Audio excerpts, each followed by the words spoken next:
Salut à tous, bienvenue sur la chaîne. Comme promis, on est dans les Alpes du Sud précisément. On est à Isola 2000 pour aller voir tout simplement l'arrivée du Tour de France, l'étape entre Embrun et Isola 2000 qui va se passer donc vendredi prochain. Et ça va être une étape dantesque puisqu'ils vont gravir notamment la cime de la Bonnette, le col de la Bonnette, plus de 20%, ça va être une boucherie, et ils vont finir ici, donc juste derrière moi, à Isola 2000. Alors Isola 2000, de Isola à Isola 2000, parcourt en fait le col de la Lombarde, qui est long de 15-16 km avec 7,2% de moyenne. Voilà, donc c'est ce que je vais faire ce matin. Donc est-ce que je vais y arriver? Le pied est très dur, on est sur des passages à 10, 12, 13%. Donc allez, je vous emmène avec moi. On va déjà descendre la côte, puisque nous on est vraiment tout en haut, on est au niveau de l'arrivée. Allez, à tout à l'heure.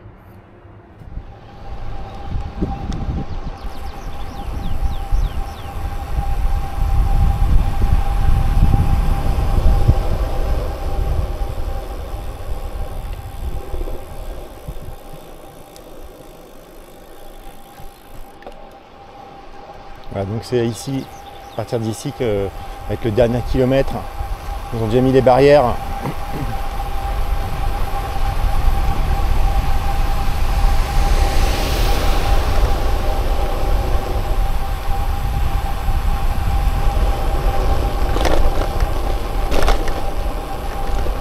Alors le bitume est pas super, hein. Sur la fin là, c'est pas super. En plus c'est plein de gravillons. Ils ont refait 2-3 passages de la route là, et ils ont laissé plein de gravillons partout. Donc ça glisse. Donc, je suis assez prudent du coup.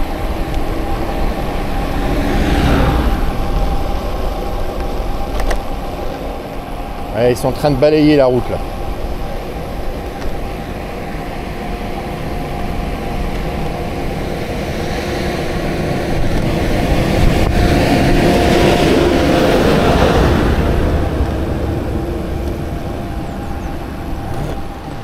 Ouais, on a descendu le col de la Lombarde et on est arrivé donc à Isola village. Donc maintenant il faut tout remonter. Alors quand je vois la descente et comment c'était raide par endroits, je me dis putain mais quelle belle idée encore une fois j'ai eu là. Voilà, un petit aperçu d'Isola village.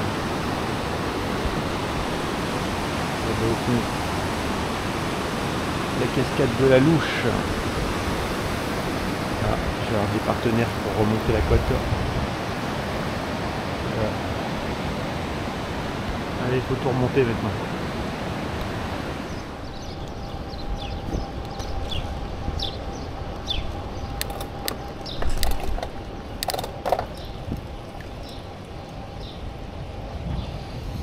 Allez, on a déjà mis tout à gauche. On va pas faire on va pas chercher à aller faire le com. Allez. C'est parti, col de la Lombarde, 7,2 de moyenne, 13% de pente maxi.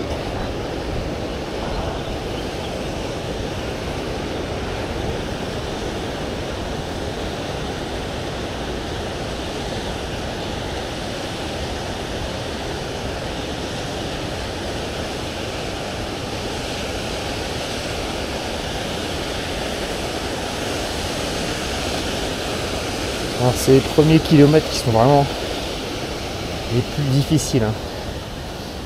Le pied du col est très dur. On grimpe dans la falaise.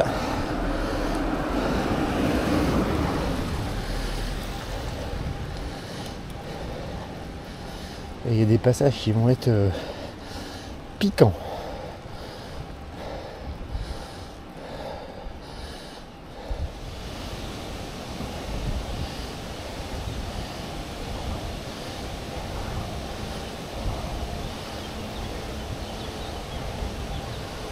Ici, cette turbine, maintenant à votre tour.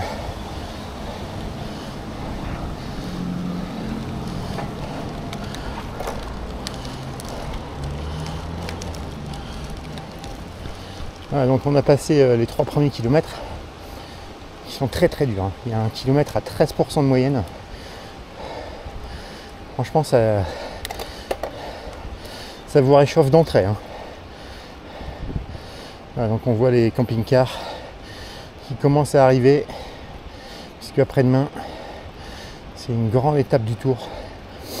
On espère une grosse bataille entre Pogačar, Vingegaard et peut-être même Renko.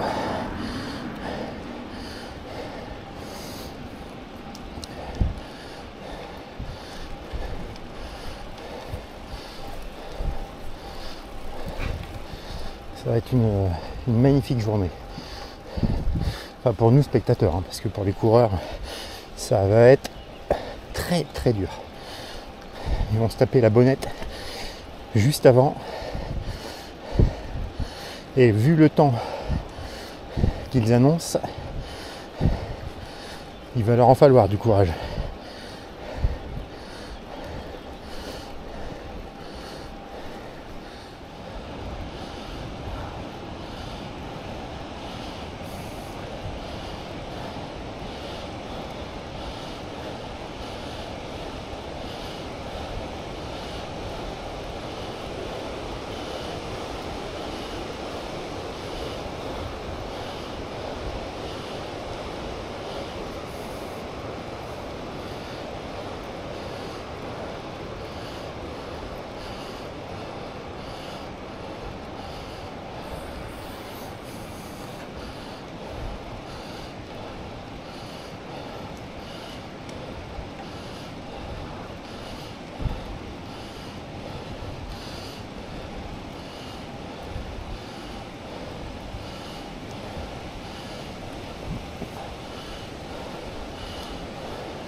Voilà, on est à 10 km de l'arrivée du sommet, enfin de Isola 2000. Putain, il y a une portion hyper dure là. En plus, il y a des travaux pour la route du Tour de France, forcément. Donc, il y a une circulation alternée. Donc, c'est un peu chaud pour passer et tout. Enfin, voilà, donc là, on est sur une portion à 8-9%. Je veux dire qu'on commence à sentir que on n'est pas dans le plat pays. Hein. Voilà, bon, sinon, vous voyez, le temps est beau. Ce qui est bien, c'est qu'à cette heure-ci, on est encore à l'ombre. Parce que cet après-midi, le soleil va être en plein ici. Donc imaginez-vous le cagnard dans lequel vont être les coureurs du Tour.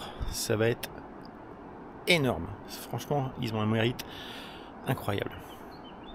Allez, on continue notre route. On se retrouve plus loin. Les camping-cars qui s'installent. Là, on est sur le gros fan. Hein. Avec les maillots FDJ, les drapeaux.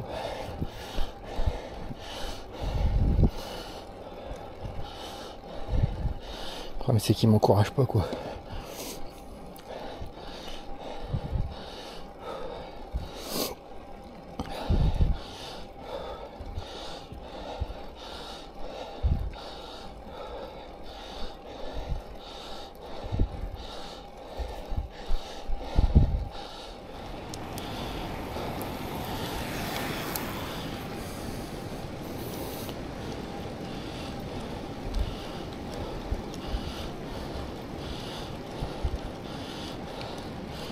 La solitude du coureur amateur. Vendredi, ça sera plein. On s'y entendra plus, tellement ça va gueuler. Et là, je suis tout seul comme un con.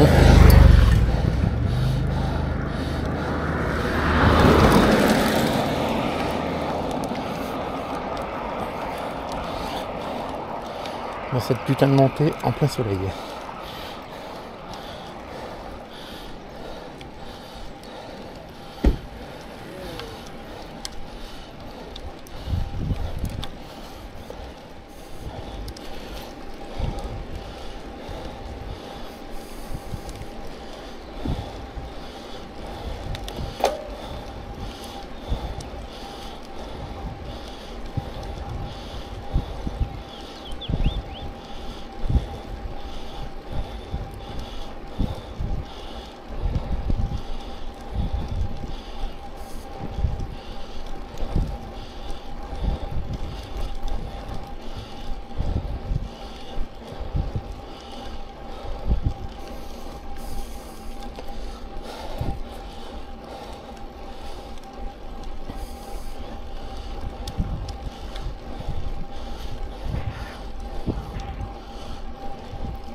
Ah, autour, c'est pas Pogacar qui fait signe aux spectateurs. Hein.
On arrive là dans les 2 derniers kilomètres. On voit la station. C'est là où il y a le plus de camping-cars.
Putain, il y avait une supportrice sur le parcours pour moi. C'est la classe, hein.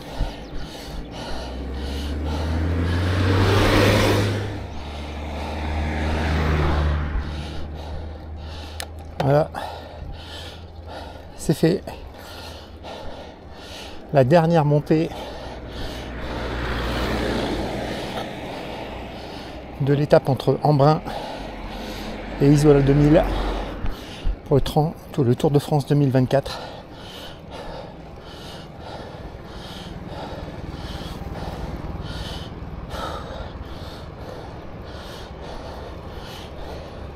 Franchement, ils vont en chier, les mecs.